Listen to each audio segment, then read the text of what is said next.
இந்த உள்ளுக்குள்ளேயே இந்த உடம்புலேயே நம்ம பிறக்கும் போதே ஒரு அறிவு கொடுக்கப்பட்டிருக்கு இல்லையா? இந்த அறிவு இந்த உடலை எப்படி ஆரோக்கியமாக வச்சுக்கணும் அப்படிங்கிறத சொல்லிக்கிட்டே இருக்கும். இந்த உடல் ஓய்வு கேட்கும்போது கொஞ்சம் ஓய்வை கொடுத்தோம்னாக்க அந்த தொந்தரவு அன்றைக்கே கொஞ்சம் குறையிறதுக்கு நிவர்த்தி ஆகிறதுக்கு வாய்ப்பு இருக்குது. இல்லைன்னா சின்னதாக அந்த தொந்தரவு பெருசாகி திடீர்னு ஒரு நாள் பெரிய பாதிப்பை வெளிப்பட்டு மோசமாகிறதுக்கு படுக்கையில் முடங்கி போகிறதுக்கான வாய்ப்பு அமையும். நம்ம ஆரோக்கியமாக இருக்கணும், இன்னொருத்தருக்கு தொந்தரவு தராமல் இருக்கணும். எல்லாத்துக்கும் நேரம் ஒதுக்குற நம்ம அந்த உணவுக்கு மட்டும் காலையில் வெளியில் கிளம்பும்போது அவசரமாக வேகமாக உள்ளே தள்ளுறோம். இப்படி வேகமாக உள்ளே தள்ளப்படுற உணவு முழுமையான ஆற்றலாக மாறுமா அப்படின்னாக்கும் முழுமையான ஆற்றலாக மாறாது, பெரும் நோயாக வெளிப்படும். ஆனால் மக்களுக்கு இது ஏதோ ஒரு நோய் வெளியிலேருந்து வந்துருச்சு அப்படின்னு நினைப்பாங்க. அப்படி இல்லை, தீதும் நன்றும் பிறகு வாரா. காந்தி சொல்கிறார், ரொம்ப மோசமான விஷயமா ஒன்று குறிப்பிடாரு. என்ன சொல்கிறாரு அப்படின்னாக்க, எந்த வாழ்வியல் முறையும் நான் ஒழுங்குபடுத்திக்க மாட்டேன், நான் எப்பவும் போல் எல்லாத்தையும் சாப்பிட்டுக்குவேன், எல்லா மோசமான பழக்க வழக்கத்தையும் வச்சுக்குவேன். ஆனால் கடைசியில் ஒரு மருத்துவர் கையில் காசை கொடுத்துட்டு இந்த நோய் எனக்கு குணமாயணும்னு கேட்குறோம்ல, இதோட மோசமான செயல் ஒன்று இல்லை அப்படிங்கிறாரு. அந்த சிசு உருவாகும் போதே, கர்ப்பப்பையில் உருவாகும் போதே அந்த ஆயுள் தீர்மானிக்கப்பட்டிருது. அந்த ஆயுளை தாண்டி இருக்கிறதுக்கான சாத்தியம் இல்லை. அப்போ பசித்த நிலையில் எப்போவுமே இருக்கணும், பசி உணர்வு இருந்துக்கிட்டே இருக்கணும், பசி அடைக்கிறவே கூடாது.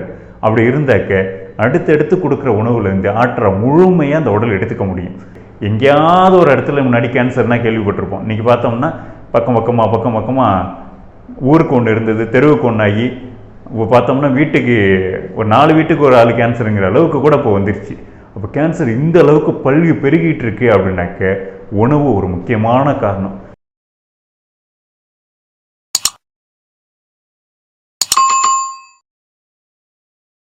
இப்போது நம்ம ஆரோக்கியமாக இருக்கணும் அப்படின்னாக்க வெளியிலேருந்து நிறைய தகவல்கள் படிக்கிறோம், தெரிஞ்சுக்கிறோம், அப்படியெல்லாம் பண்ணுறோம். நான் இவ்வளோ அவசியமாக இருக்குதா அப்படின்னாக்க இவ்வளோ அவசியமானது இல்லை. இந்த உடம்புலேயே அந்த அறிவு கொடுக்கப்பட்டிருக்குது, இந்த உடம்பை எப்படி ஆரோக்கியமாக வச்சுக்கணும்னு. நம்ம வெளியில் ஏதாவது ஒரு இப்போ தொழில் பண்ணுறோம், ஏதோ ஒரு வேலை செய்கிறோம் அப்படின்னாக்கா அதுக்கு வெளியிலேருந்து கற்றுக்கிறது எப்போவுமே உதவும். இப்போ ஒரு பைக் ஓட்டணும் அப்படின்னாக்க கியர் எங்கே இருக்குது, கிளட்ச் எங்கே இருக்குது அப்படிங்கிறது தெரியணும். ஒரு சமையல் பண்ணணும் அப்படின்னாக்க எந்த பொருளை எந்த அளவுக்கு போடணும், உப்பு எந்த அளவுக்கு போடணும், மசாலா எந்த அளவுக்கு போடணும், இதெல்லாமே தெரிஞ்சுருக்கணும். ஒரு கம்ப்யூட்டர் ஆப்ரேட் பண்ணணுன்னாக்க கீபோர்டுனா என்ன, மவுஸ்னா என்ன, இது அத்தனையும் தெரிஞ்சிருக்கணும். அப்போ தான் வெளியில் பிழைப்பு நடத்திக்க முடியும், பொருளாதாரத்துக்கு ஏதோ ஒன்று செஞ்சுக்க முடியும். ஆனால் இந்த உடலை ஆரோக்கியமாக வச்சுக்கிறதுக்கு வெளியிலேருந்து சேகரிக்கிற நாலேஜ் வேணுமா அப்படின்னாக்க இது தேவையில்லை. இந்த உள்ளுக்குள்ளேயே இந்த உடம்புலேயே நம்ம பிறக்கும் போதே ஒரு அறிவு கொடுக்கப்பட்டிருக்கு இல்லையா? இந்த அறிவு இந்த உடலை எப்படி ஆரோக்கியமாக வச்சுக்கணும் அப்படிங்கிறத சொல்லிக்கிட்டே இருக்கும். அது சொல்கிறது தான் ஓய்வு தேவைப்படும் போது ஓய்வு எடுத்துக்க அப்படின்னு சொல்கிறது. நம்ம மக்கள் என்ன சொல்லுவாங்க, எனக்கு காது குத்து இருக்குது, கல்யாணம் இருக்குது, நான் ஆஃபீஸ் போகணும் அல்லது காலேஜ் போகணும், ஸ்கூல் போகணும், இப்படி ஏதோ ஒரு காரணம் சொல்லுவாங்க. இன்றைக்கி நான் போயே ஆகணும், இந்த வேலையை செஞ்சே ஆகணும் அப்படின்னு. ஆனால் இவங்க இல்லாமல் இந்த உலகம் இயங்கிக்கிட்டு தான் இருக்கும். ஒரு நாள் இவங்க இல்லாமல் போயிடுவாங்க, காணாமல் போயிடுவாங்க. ஆனாலும் இது அத்தனையும் ஒரே மாதிரி நடந்துகிட்டு இருக்கும். இங்கே எதுவுமே தடைப்படாது, அத்தனை இயக்கமும் நடந்துக்கிட்டு தான் இருக்கும். இவங்க ஒரு ஆள் மட்டும் தான் இருக்க மாட்டாங்க. அப்படின்னா நம்ம இந்த இயக்கத்தில் நம்மளும் இணைஞ்சிருக்கணும். அப்படின்னா இந்த உடல் ஓய்வு கேட்கும்போது கொஞ்சம் ஓய்வை கொடுத்தோம்னாக்க அந்த தொந்தரவு அன்றைக்கே கொஞ்சம் குறையிறதுக்கு நிவர்த்தி ஆகிறதுக்கு வாய்ப்பு இருக்குது. இல்லைன்னா சின்னதாக அந்த தொந்தரவு பெருசாகி திடீர்னு ஒரு நாள் பெரிய பாதிப்பை வெளிப்பட்டு மோசமாகிறதுக்கு படுக்கையில் முடங்கி போகிறதுக்கான வாய்ப்பு அமையும். நாம் நினைக்கிறோம் நம்மளை சுற்றி இருக்கவங்க எல்லாருமே நம்மளை நோய்வாய்ப்பட்டிருக்கும்போது விருப்பத்தோடு அப்படியே பார்த்துக்குவாங்க, கவனிப்பாங்க அப்படின்னு நினைக்கிறோம். அப்படி இல்லை. எல்லாருமே அப்படி ரொம்ப அன்போடு பாசமோடு கவனிச்சுப்பாங்களா அப்படின்னாக்க அப்படி இல்லை. ஏதோ வேறு வழி இல்லாமல் சிரமப்பட்டு அப்படி தான் பார்த்துக்கிட்டு இருக்காங்க, ஒவ்வொருத்தரும் பார்த்துட்டு இருக்காங்க. இதை நோயாளிகள் மருத்துவர்கள்ட்ட சொல்லும்போது உண்மையை சொல்லுவாங்க. எப்போ தான் இந்த தொந்தரவுலேருந்து நான் விடுபடுவனோ, எப்போ தான் இவங்க சரியாவாங்களோ, அல்லது செத்தாவது போயிட்டால் கூட பரவாயில்ல அப்படிங்கிறத கூட வெளிப்படுத்துவாங்க. அப்படின்னாக்க நம்ம ஆரோக்கியமாக இருக்கணும், இன்னொருத்தருக்கு தொந்தரவு தராமல் இருக்கணும். நம்ம ஆரோக்கியமாக இருந்தால் தான் இன்னொருத்தருக்கு பிரயோஜனப்படக்கூடிய அளவில் இருக்க முடியும். நம்ம ஆரோக்கியமாக இல்லை அப்படின்னாக்க இன்னொருத்தருக்கும் பிரயோஜனப்பட முடியாது, நமக்கே பிரயோஜனம் பண்ணலாமல் நம்ம இன்னொருத்தர் உதவியை எதிர்பார்த்து காத்திருக்க வேண்டிய சூழல் வரும். அப்போ எப்போவுமே நம்ம ஆரோக்கியமாக இருக்கணும், இன்னொருத்தருக்கு நன்மை செய்யும் விதத்தில் இருக்கணும் அப்படின்னாக்க நம்ம ஓய்வு கேட்குற நேரத்தில் ஓய்வை கொடுக்கணும். இன்னொன்று, நம்ம முக்கியமாக இவ்வளோ வேலைகளும் செய்கிறது, இவ்வளோ உழைப்பும் எதுக்காக அப்படின்னா சோத்துக்கு தான், இந்த சாப்பாட்டுக்கு தானே இவ்வளோ மெனக்கெடும் பண்ணுறோம். இப்போ நமக்கு பொருளாதாரம் கொஞ்சம் கூடுதலாக வந்துட்டதுனால நான் சாப்பாட்டுக்காக பண்ணல, வேற பண்ணுறேன் அப்படியெல்லாம் நம்ம சொல்லிக்குவோம். ஆனால் இந்த உணவுக்குன்னு பற்றாக்குறை வந்துடுச்சுன்னா நம்ம செய்கிற உழைப்புங்கிறது உணவுக்கானதாக தான் இருக்கும். அப்போ உணவுக்காக தான் இத்தனை மெனக்கடலும் பண்ணுறோம் அப்படின்னாக்க அந்த உணவு சாப்பிட்றதுல கொஞ்சம் கவனம் கொடுக்கணும். எல்லாத்துக்கும் நேரம் ஒதுக்குற நம்ம அந்த உணவுக்கு மட்டும் காலையில் வெளியில் கிளம்பும்போது அவசர அவசரமாக வேகமாக உள்ளே தள்ளுறோம். இப்படி வேகமாக உள்ளே தள்ளப்படுற உணவு முழுமையான ஆற்றலாக மாறுமா அப்படின்னாக்க முழுமையான ஆற்றலாக மாறாது. இதில் பெரும்பகுதி கழிவுகளாக மாறி உடல்லே சேகாரமாகும். சேர்ந்து அதுலேருந்து புதுசாக தொந்தரவுகள் பிறக்கும். செரிக்கப்படாத உணவு எப்போவுமே தொந்தரவுகளை பாதிப்புகளை கொடுக்கும்.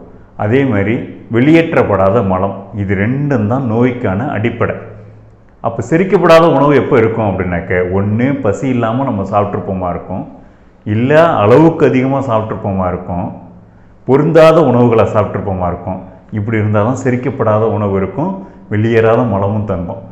பசியே இல்லை, 3 வேளையும் சும்மா சாப்பிட்டுக்கிட்டே இருக்கிறோம், 4 வேளை 5 வேளை சாப்பிட்டுக்கிட்டே இருக்கிறோம் அப்படின்னாக்க இது தொந்தரவுகளாக பாதிப்புகளாக மாறி பெரும் நோயாக வெளிப்படும். ஆனால் மக்களுக்கு இது ஏதோ ஒரு நோய் வெளியிலேருந்து வந்துருச்சு அப்படின்னு நினைப்பாங்க. அப்படி இல்லை. தீதும் நன்றும் பிறதர வாரா, நோதலும் தனிதலும் அவற்றோர் என்ன. நோய் வர்றதும் தனியறதும் வெளியிலேருந்து இல்லை, இங்கே நம்ம தான் காரணம். தீமையின் நன்மை நம்மளால தான் வருது. இந்த உடலுக்கு வர்ற ஒவ்வொரு தீமையின் நன்மையும் நம்மளால தான் வருது, வெளியிலேருந்து வர்றதில்லை.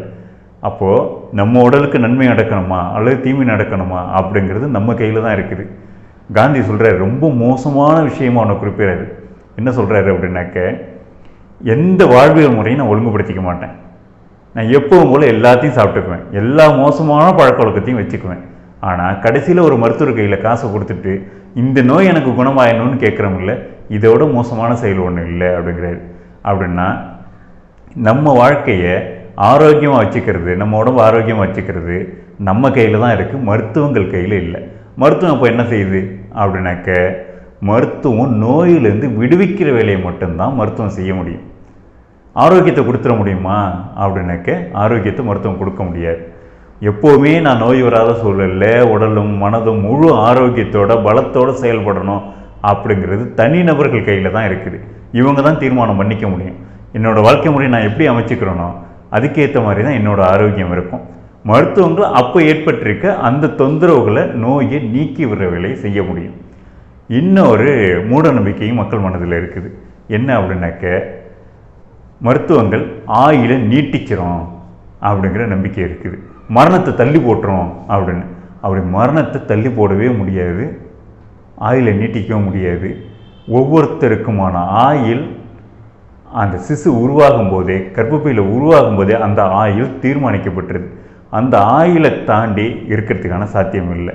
அப்போ மருத்துவம் எதுக்காக அப்படின்னாக்க, இந்த பிறப்புக்கும் இறப்புக்கும் இடைப்பட்ட காலம் இருக்கு இல்லையா, இந்த காலத்தில் நோய்வாய்ப்பட்டு முடங்கி போகாமல் ஆரோக்கியத்தோடு இந்த வாழ்க்கையை கடந்து போகணும் அப்படிங்கிறதுக்காக தான் இருக்குதே தவிர ஆயுளை நீட்டிக்கிறதுக்காக இல்லை. அப்படி இருந்தாக்க பல நபர்களுக்கு ஆயுளை நீட்டிக்க முடிஞ்சிருக்கணும். இன்றைக்கி பெரிய நிறுவனத்தோட முதலாளிகள்லாம் பார்த்திங்கன்னாக்க 40, 45, 50 வயதுகளில் கேன்சர் வந்தோ, சிறுநீரக பாதிப்பு ஏற்பட்டோ இப்படியெல்லாம் இறந்து போயிருக்காங்க.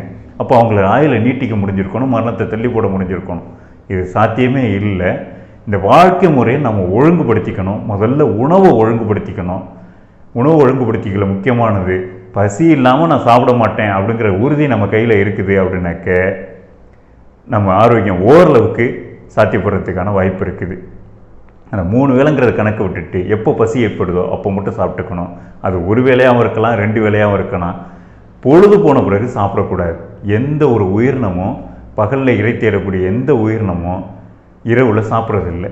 நம்மளும் இரவில் சாப்பிடாம இரவு 7 மணிக்கு முன்னாடி, பொழுது செய்கிறதுக்கு முன்னாடி உணவை முடிச்சுக்கிட்டோம் அப்படின்னாக்க எப்போவுமே ஆரோக்கியங்கிறது சாத்தியம். பசியோடு அவங்க பசியோடு எழணும்னு சொல்லுவாங்க.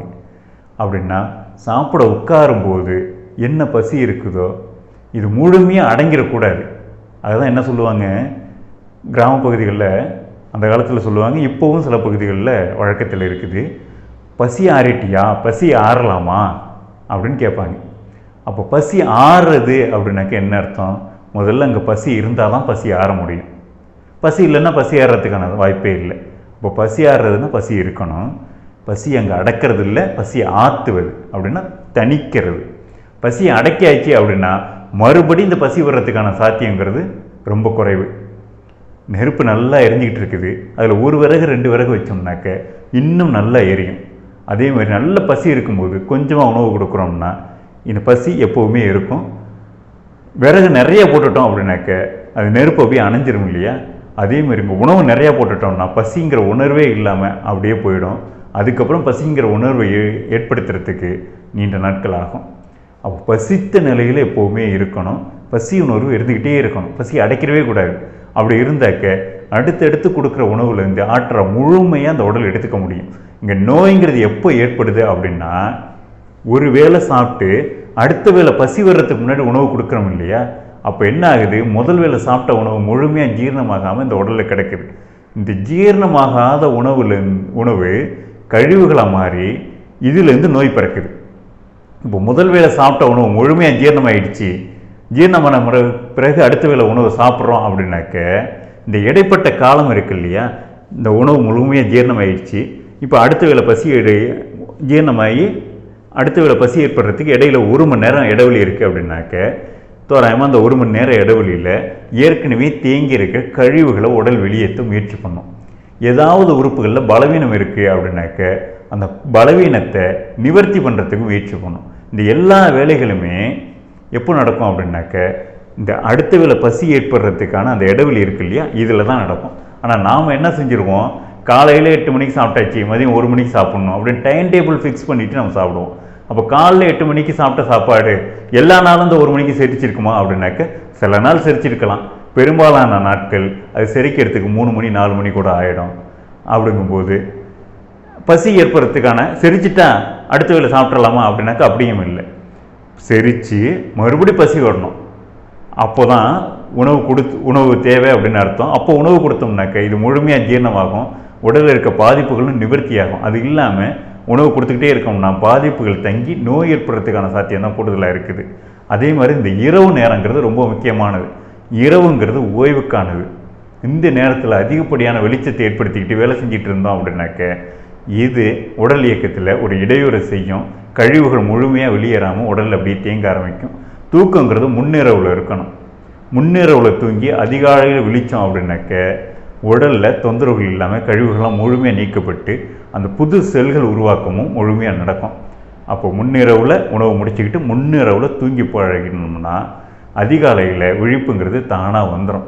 அப்படி அதிகாலையில் விழித்து பழகிட்டோம்னாக்க அன்றைக்கி நாள் முழுக்க சுறுசுறுப்பாகவும் ஆரோக்கியமாகவும் இருக்கிறத நம்ம உணர முடியும். ஒவ்வொரு வேளையும் பசியை கவனிக்கணும். பசியை கவனிச்சாச்சு, அப்போ எல்லா உணவும் எது வேணாலும் நம்ம சாப்பிட்டுக்கலாமா அப்படின்னாக்க அப்படி இல்லை. அந்த பசித்த நேரத்தில் எது சரியான உணவோ அந்த சரியான உணவை மட்டுமே கொடுக்கணும். இன்றைக்கி உணவு தவறானதுனால ஏற்படுற பாதிப்புகள் நிறையா இருக்குது. எங்கேயாவது ஒரு இடத்துல முன்னாடி கேன்சர்னால் கேள்விப்பட்டிருப்போம். இன்றைக்கி பார்த்தோம்னா பக்கம் பக்கமாக ஊருக்கு ஒன்று இருந்தது, தெருவுக்கு ஒன்று ஆகி இப்போ பார்த்தோம்னா வீட்டுக்கு ஒரு 4 வீட்டுக்கு ஒரு ஆள் கேன்சருங்கிற அளவுக்கு கூட இப்போ வந்துருச்சு. அப்போ கேன்சர் இந்த அளவுக்கு பல்வி பெருகிட்டு இருக்கு அப்படின்னாக்க உணவு ஒரு முக்கியமான காரணம். இந்த வேலைக்காரன் படம் பார்த்துருப்பீங்க, சிவகார்த்திகேயனோட படம். அதில் ஸ்னேகாவோட கேரக்டர் வரும். அதில் ஒரே ஒரு கம்பெனியோட பொருளை தொடர்ந்து வாங்கி சாப்பிட்டுக்கிட்டே இருப்பாங்க. ஒரு 30 நாளில் உடல் பலவீனமாகி போயிடுறத காமிப்பாங்க. அந்த 30 நாளும் கேமரா ஃபுல் ரெக்கார்டிங்கில் இருக்கும். இது வெறும் கதையா அப்படின்னு பார்த்தா இது வெறும் கதை இல்லை. அமெரிக்காவில் நடந்த உண்மையான சம்பவம். மெக்டொனால்ட்ஸ்னு ஒரு கம்பெனி. இந்த கம்பெனியோட உணவுப் பொருட்களை ஒருத்தர் தொடர்ச்சி ஆர்டர் போட்டு வாங்கி சாப்பிட்டுக்கிட்டே இருக்கார். அப்படி வாங்கி சாப்பிடும்போது என்ன ஆகுது அப்படின்னாக்க இந்த உணவுப் பொருள் சாப்பிட்டதுனால தனக்கு உடலில் பாதிப்பு ஏற்பட்டுருச்சு அப்படின்னு நீதிமன்றத்தில் வழக்கு தொடர்றாரு. அப்போது நீதிமன்றம் இரு தரப்பையும் விசாரிக்கும் போது கம்பெனி தரப்பு என்ன சொல்லுது அப்படின்னாக்க எங்கள் உணவுப் பொருளை மட்டும் இவர் சாப்பிடல, வெவ்வேறு உணவுப் பொருட்களையும் சேர்த்து சாப்பிட்ருக்காரு. அப்படி சேர்த்து சாப்பிட்டதுனால அவர் சாப்பிட்ட வேறு பொருட்கள்னால இவருக்கு பாதிப்பு ஏற்பட்டுடலாம், எங்கள் உணவுனால தான் பாதிப்பு ஏற்பட்டுச்சுங்கிறது அபாண்டமான குற்றச்சாட்டு அப்படின்னு சொல்லும்போது நீதிமன்றம் அதை ஒத்துக்கிட்டு அந்த கம்பெனி விடுவிச்சிருது. இதுக்கப்புறமா தான் இதை நிரூபிக்கணும் அப்படிங்கிறதுக்காக இவர் 1 மாதம் முழுமையாக கேமராவை ஃபுல் ரெக்கார்டிங்கில் டாய்லெட்லேருந்து பாத்ரூம்லேருந்து எல்லா இடத்துலையும் ரெக்கார்டிங் வச்சுட்டு ஒரு கேமரா ஆஃப் ஆனிச்சுன்னா இன்னொரு கேமரா ரன்னிங்கில் இருக்கிறதுக்காக நிறைய கேமராவை ரெக்கார்டிங்கில் பல பொசிஷனில் வச்சுட்டு இப்படி 3 மாதமும் இடைவெளி இல்லாமல் ரெக்கார்ட் பண்ணிக்கிட்டே வர்றாரு. 3 மாதம் இல்லை, 1 மாதம் ரெக்கார்ட் பண்ணிக்கிட்டே வர்றாரு. இந்த 1 மாதமும் இப்படி ரெக்கார்ட் பண்ணதில் இவர் நிறைய மெக்டானல்ட்ஸோட பொருட்களை வாங்கி சாப்பிட்டுக்கிட்டே இருக்கார். குடிக்கிற தண்ணி வரைக்கும் அதை தான் வாங்கி குடிக்கிறாரு. பீஸா அங்கேருந்து வாங்குறாரு, சிப்ஸ் அங்கேருந்து வாங்குறாரு, ஒவ்வொரு பொருளும் அங்கேருந்து வாங்கி சாப்பிட்டுக்கிட்டே இருக்கார். இப்படி 1 மாதம் சாப்பிட்டதுக்கு பிறகு பார்த்தா அவரோட பெரும்பாலான உறுப்புகள் நுரையீரல் பாதிப்புக்குள்ளாயிடுச்சு, கல்லீரல் பாதிக்கப்பட்டுருச்சு, சிறுநீரகம் பாதிக்கப்பட்டுருச்சு, தசைகள் பலவீனமாயிடுச்சு, நரம்புகள் செயலிழந்து போச்சு. இப்படி பல பாதிப்புகளோட அவர் முடங்கி போயிடுறாரு. இப்போ கோர்ட்டில் அதை நிரூபணம் பண்ணுறாரு. இப்படி அந்த காட்சி வரும். அதை ஒட்டி தான் இதை எடுத்திருக்காங்க, அந்த படத்தையும் எடுத்திருக்காங்க, வேலைக்காரன் படத்தையும். இது உண்மை சம்பவம். இதே விதமான பாதிப்புகள் நமக்கும் நம்ம குழந்தைகளுக்கும் உணவுப் பொருட்களை வாங்கி சாப்பிடும்போது நடக்கிறதுக்கான சாத்தியம் இருக்குது. ஏன் நமக்கு இப்போ நடக்கலை அப்படின்னாக்க, நாம் கம்பெனி பொருட்களை மட்டும் சாப்பிட்றதில்ல. கம்பெனி பொருட்கள் ஒரு பாதிக்கும் குறைவாக தான் இருக்குது. மிச்ச பொருட்கள் ஓரளவுக்கு ரசாயனம் பெருசாக சேர்க்கப்படாத உணவுப் பொருட்களையும் சாப்பிட்றதுனால அந்த உணவை கொண்டு இந்த கழிவுகள்லாம் ஓரளவுக்கு உடல்லேருந்து வெளித்தள்ளப்பட்டு ஓரளவுக்கு நிவர்த்தி செய்யப்பட்டு கொஞ்சம் வாழ்க்கை ஓடிக்கிட்டு இருக்குது. ஆனால் அதை மட்டுமே சாப்பிட்டோம்னாக்க அதே சூழல் அது சாப்பிடக்கூடிய அத்தனை பேருக்கும் நடக்கும். இந்த நல்ல உணவுகள் தான் இந்த கெட்ட உணவுகளை ஓரளவுக்கு வெளியே தள்ளி நம்மளை உயிர்ப்போடு வச்சுக்கிட்டு இருக்குது.